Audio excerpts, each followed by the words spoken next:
हम सबका कोई ना कोई इतिहास रहा है।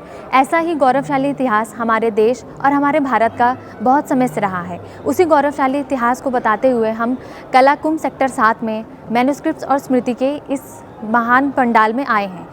अगर आप मेरे पीछे देखेंगे तो आप इन भाषाओं को एक नज़र में नहीं समझ पाएंगे। ये सारी भाषाएं, ये सारे जो मंत्र लिखे हैं या जितने भी भजन लिखे हैं या अनुष्ठान हैं, ये सारे अनुष्ठान हमारे वेद और हमारे पुराण के असली प्रतिरूप के में लगाए गए हैं।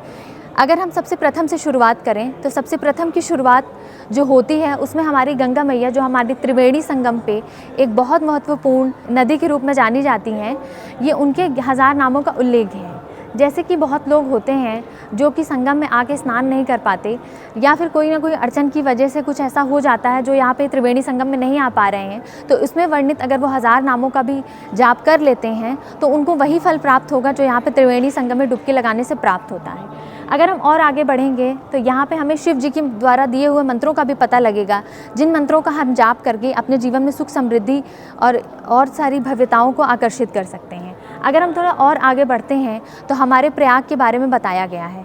नाम तो भले ही यहाँ का प्रयाग हो चुका है, मगर आपके मन में प्रश्न ज़रूर आना चाहिए कि प्रयागराज है क्यों? हमारे यहाँ का नाम संगमराज भी तो हो सकता था। तो इसका प्रमाण ये मिलता है कि पूर्व में हमारे यहाँ का नाम प्रयाग था, इसीलिए यहाँ पे इसका नाम प्रयागराज पड़ा हुआ है। थोड़ा अगर हम और बढ़ते हैं तो हम लोगों को पता चलता है कि हम लोगों के यहाँ अकबर का बहुत बड़ा योगदान रहा है। यहाँ पे अगर आप संगम पे देखेंगे तो यहाँ पे अकबर का किला आपको महत्वपूर्ण रूप से देखने को मिलेगा।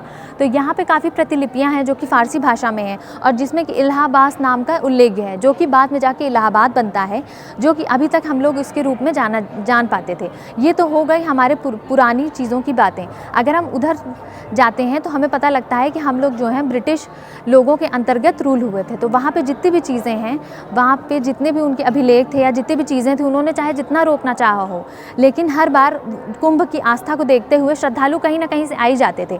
और वो 1-2 हज़ार नहीं होते थे, तब के हिसाब से भी 25 से 30 लाख श्रद्धालुओं ने कभी 1860 के बाद से डुबकी नहीं लगाई, कम डुबकी नहीं लगाई थी। उसके पहले अगर आप आज 144 साल पहले आज से पीछे जाएंगे तो आज से 144 साल पहले 1882 आता है। उस समय के सारे अभिलेखों से हमें यहाँ पता लगता है कि उस समय के महाकुंभ में भी आज के जैसा ही जुनून था और कम से कम 26 से 32 लाख लोगों ने इस पुण्य त्रिवेणी संगम में डुबकी लगाई थी। आइए कुंभ कला सेक्टर 7 में और भव्यता का अनुभव करिए। धन्यवाद।